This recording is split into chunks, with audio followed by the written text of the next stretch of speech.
This lesson we're going to learn how to find the arc length of a sector. And let's just review the definition of a radian. So we have a circle, and part of the circle is called a sector. And the definition for radian is that we take one of those sectors out. So the arc length, which equals to L to R, is corresponding to 1 radian. So correspondingly, its whole circumference is 2 pi times r, which means if you have 2 pi radians for the whole circle. And for the whole round, it's also 360 degrees. So 2 pi radians equals 360 degrees. So you will get pi radians is 180 degrees, and pi over 2 radians is 90 degrees. So you should get familiar with those angles, those radians. And then let's learn the arc length. And still, you should go with the definition. Here, given you a sector, you need to remember the definition. Give you a sector, and it's 1 radian.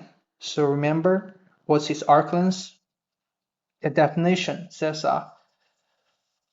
the arc length is r, because that's how it is ruled. The arc length is r, corresponding to the angle of 1 radian. And let me change that a little bit. So given you a sector again,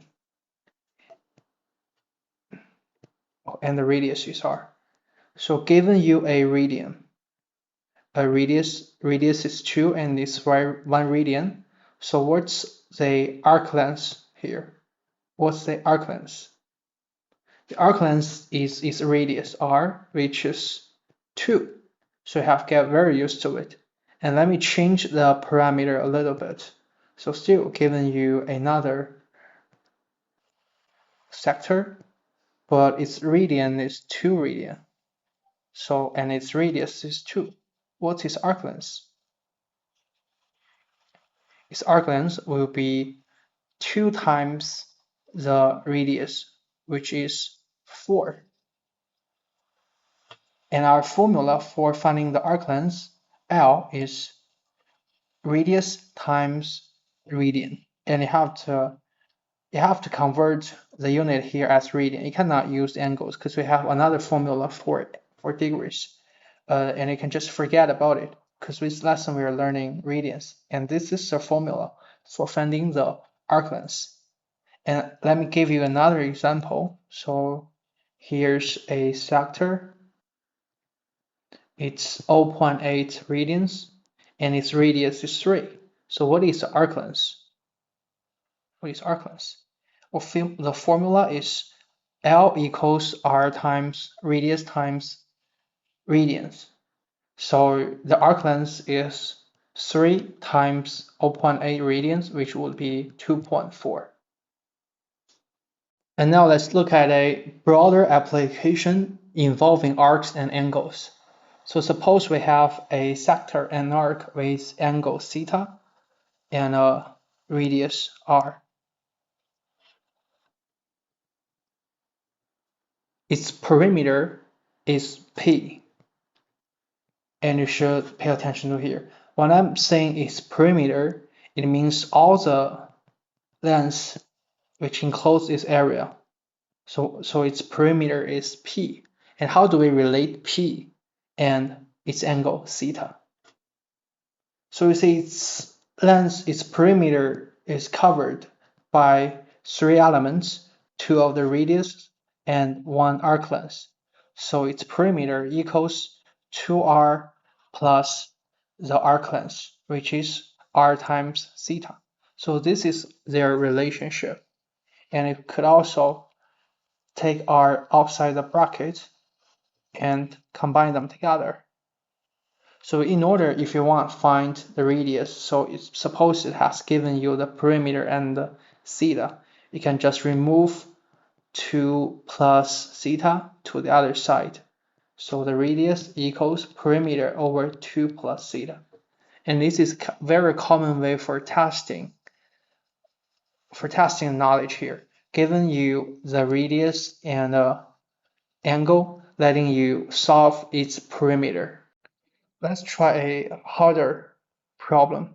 So given you two sectors, one is a smaller sector and another one is a bigger sector enclosed outside, and they have the same angle theta and have different radius, which is radius r1 and radius r2. And what we're trying to let you find is the circumference of this area. Find this area's A, B, C, D's circumference is perimeter. So how to do that? Well, you can use R1, R2, and theta to express it. So as you can see, this area, this region has four elements, L1, L2, this is their arc lengths, and AD and BC.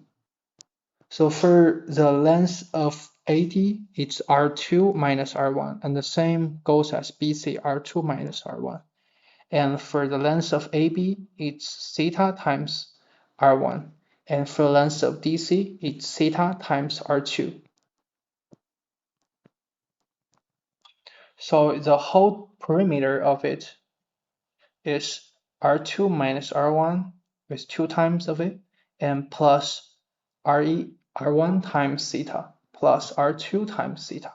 So this is the area of this is the perimeter of this enclosed region.